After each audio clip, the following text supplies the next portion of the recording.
Hello and welcome back to another episode of A Method to the Madness, our Breaking Bad edition. This week I'm your host Mitchie, and joining me as usual is Patrick. Hello. And this time we're covering episode 8 of season 3, I See You. This episode, it's about the aftermath of the shooting of Hank in that car park, and we see what's going to happen to the surviving twin too, who fucking brutally has his legs gone, which I didn't predict, but anyway.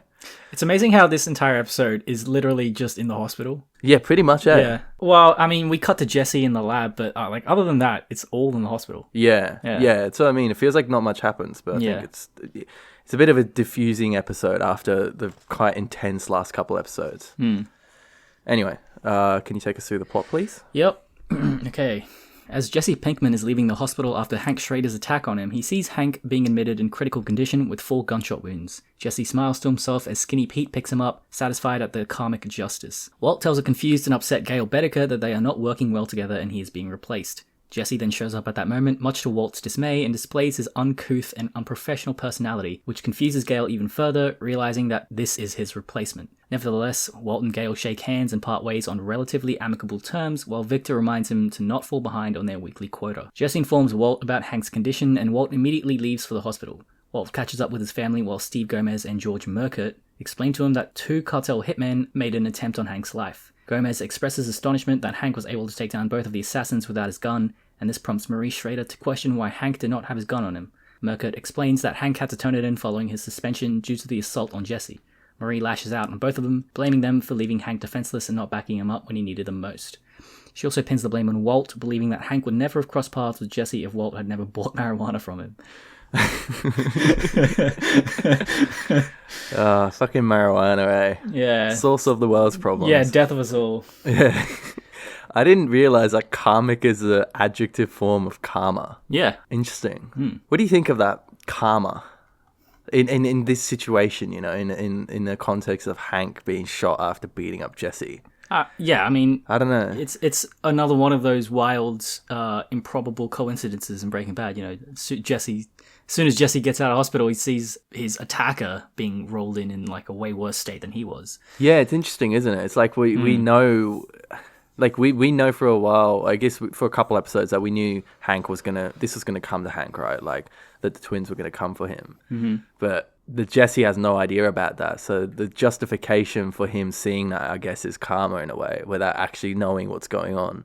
Which puts into perspective of what we always do with coincidences and karma and stuff like that, when reality is just like, simply someone else's life coincides with yours in a way, and then it seems like some sort of divine justice, but really it's just different stories. Mm-hmm. Anyway, Gale. Poor bloke. Such a pushover. Yeah, he's a pushover, but I love how he's getting replaced, and then Jesse has to walk in at that time and be like a fucking idiot in the lab while Gale's right there.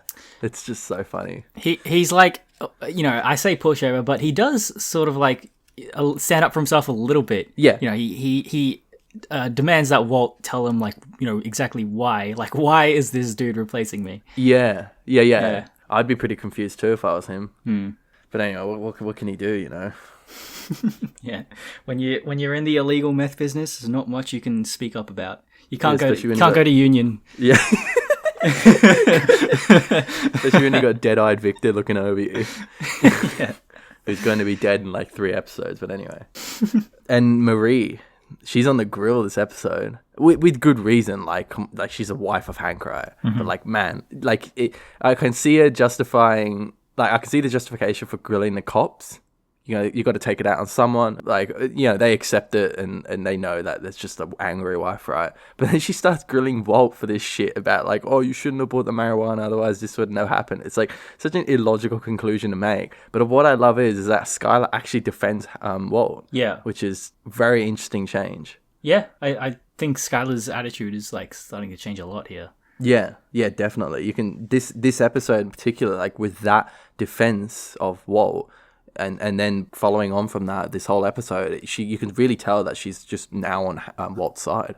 Strangely enough, but wasn't Hank investigating Jesse independent of Walt's relationship with him anyway? Like, what do you mean? Isn't the fact that Walt bought, well, you know, isn't the fact that they think Walt bought marijuana from Jesse just like completely unrelated to Hank's investigation of Jesse?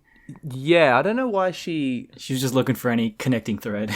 Well, I think because they suggested, right, like, oh, Hank, you should call Walt and ask him if he knew anything about an RV, right? Right. And that was like 2 episodes ago when he was like stalking Jesse. And then, yeah, I guess maybe because she's the one that suggested that, and if maybe she thinks Walt told him something that led to him going to the RV. But yeah, it literally makes no sense because he was going to the car park anyway. He was going to get shot by the twins anyway, regardless of whether the RV was there or not. They're completely independent. You're right. Look, you got to cut her some slack. There's a lot going on. Yeah. Yeah. I don't blame her at all. No, that's fair enough. Yeah. Yeah. Move on. Yeah. Lionel, his legs now amputated, is being treated within the same hospital as Hank. When Gomez and Walt go to view him from the other side of his door, Lionel recognizes Walt and angrily crawls toward him before eventually being hoisted back to his bed by police. Walt is startled by this and realizes that he might have been their intended target. Gus Fring receives a call from Juan Bolsa. The attempted hit on a DEA agent has prompted the Mexican government to crack down on the cartel and for the border to be monitored with more scrutiny, forcing him to lie low in Mexico. Bolsa is suspicious that Gus was the one who orchestrated the hit. Walt spends the next few days at the hospital while Jesse remains at the lab, waiting for him to return so that they can now resume cooking to meet their quota.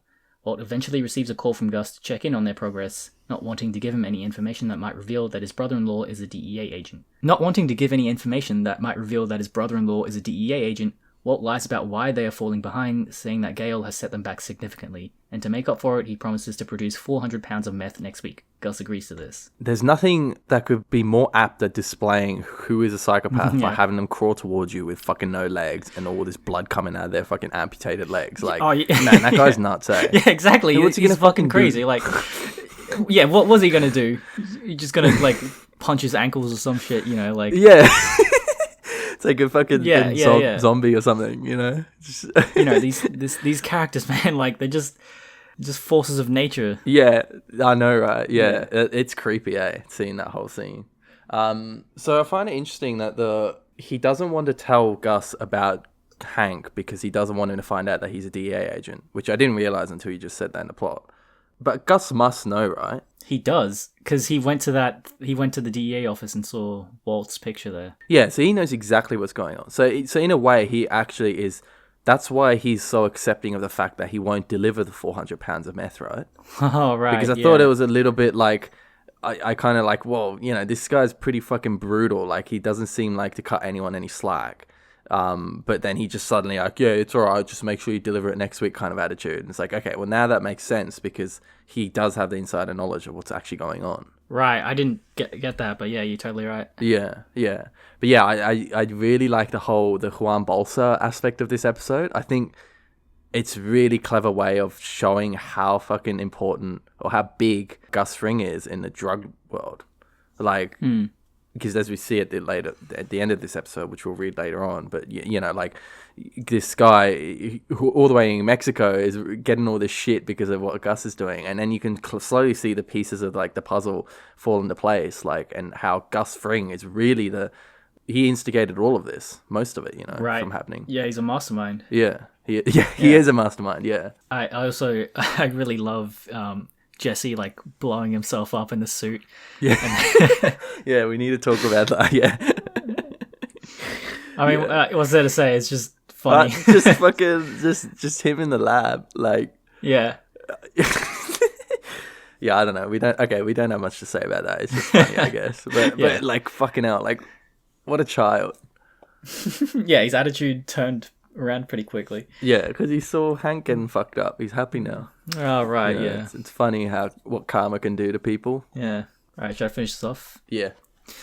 Walt is horrified when Gus suddenly shows up at the hospital, bringing free food from Los Pollos Hermanos as a show of his support for the DEA. Gus meets the rest of Walt's family and relates to the time when he first met Hank, revealing to Walt that Gus already knew that his brother-in-law was in the DEA. Walt speaks privately with Gus, assuring him that Hank is not a problem for their business. As Gus leaves, Lionel suddenly goes into cardiac arrest and dies. Mike Ehrmantraut is then shown disposing of a syringe and leaving unnoticed.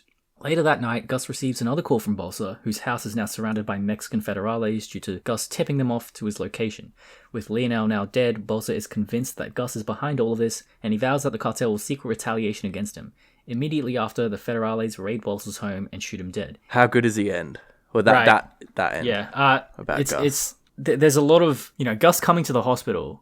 Was that some sort of power play? Because, like, to intimidate Walt, because it would make sense, like, this episode is all about showing, how much of a formidable power Gus is. And so, like, that parallels with him double-crossing one. You're right, okay, yeah. I like, by him demonstrating how much power he also has in the real world, like, not the criminal underworld. Is that what you mean? Right, yeah. This episode is just, like, dedicated to showing that. Yeah, I suppose so. Yeah. I mean, because why else would he go, He's obviously going to just keep the relationship with the DEA, keep that relationship strong, because we already know he has one.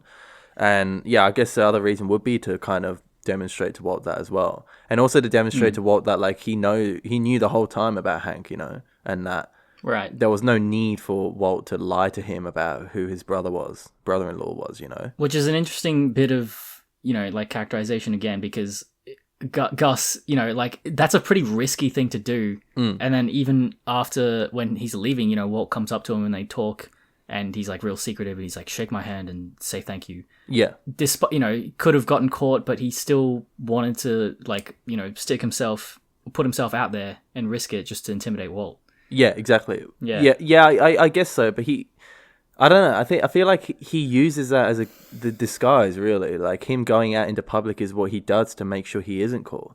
Like, I think it has multiple purposes. Yeah. Yeah, like, there's two aspects to these criminals, but he's like like when we begin this whole series, with Crazy 8. Crazy 8, the reason why they try and end up killing Walt and Jesse is because they find out that Walt is part of the DA, right? Or at least believe so, because they saw him in the car with Hank. Mm-hmm. And, that's usually the general kind of, like, the assumption is that, like, if you're a criminal and someone you're working with has relations in the DEA, then you have to fucking kill them because it's too risky. But Gus is the opposite. He probably actually would prefer the fact that Walt has a brother in the DEA, because it seems to make more sense, right, in the fact that he can kind of show to Walt, like, I don't know, it's kind of like he can kind of demonstrate to Walt that he understands what that's like too, like, right. to It's an even use public. It's an even ballsier thing to do, to knowing that, to let Walt know that he doesn't have the upper hand in having a family member in the DEA. Yeah, I suppose, it's like undercutting him. Yeah. Or a lower hand in a way, like, it's not even. I don't really care. He doesn't care about it in a way that, like, Crazy 8 did, Right. Yeah. Which is what Walt was worrying about. Like, I think it's really interesting, and in a way, it actually probably is more conducive to a better kind of disguise as a criminal than not being like that, Yeah. Like, to be a prim and proper man, a businessman, and everyone thinks that you're a really good guy is a much better way of disguising your criminal, like, underworld, as opposed to being like Crazy 8, who's obviously a fucking criminal even in his civilian world. Like, you can tell that he's a criminal. Yeah, absolutely. But yeah, the end, it's just like, it's kind of comical in a way. Like, he's out in a car park, right, Gus Fring, and he's talking on the phone with Juan, and he's just wearing this comical yellow shirt, this Los Polios Hermanos manager, and just from that car park in some random fucking place in Albuquerque in America, he's literally ploying and kills is effectively, like, one of the biggest drug lords in Mexico. Like, it's just so good, like, the kind of comparison between it all, like, this guy is truly a mastermind. And yeah, it's just so good how it's all set up. Like, he obviously, so he wanted to get the twins to kill Hank, because then that would kick up steam in, like, Washington, like, higher up, because they end up killing a DEA agent. So then the Mexican federales feel obliged to actually go after a drug lord to justify, their retaliation to an attack on a DEA agent, which leads to his death. It's a very clever way of doing it. It is. Where you kind of absolve yourself of any responsibility whatsoever. You just simply gave permission to these two nutcases to kill a DEA agent, and then all the dominoes go toppling, and he ends up killing one of the drug lords. It's badass. And it is badass. He gets to keep his cook as well. Like, it just does so many things for Gus. Yeah, exactly, yeah. And then we see later on that there's actually a good motivation behind all this too, of why Gus Fring is doing this. Yeah, that's right. Yeah. Man, he's a fucking cool villain. He is. Yeah, but otherwise, not much else happens in this episode. Then we, obviously, Marie and shit get to see Hank right at the end, and interestingly, we don't get to see Hank at all, so I thought that was pretty cool. We'll see next episode, I guess. Yeah, you're right. That's all I got. Yeah, same. Alright, well, join us next time for episode 9. How many more episodes of this are there this season? It goes up to 13. Again? Okay, cool. Yeah. See you then. Alright, see you later. I'll weather this, I always do. My brother's a police chief. I got connections. They'll get me through. And when I get proof, and the others find out what you've done, maybe we come pay you a visit. Maybe we come. ¿Qué es eso? ¿Qué es eso? Vayan a ver. ¿Qué diablos está pasando?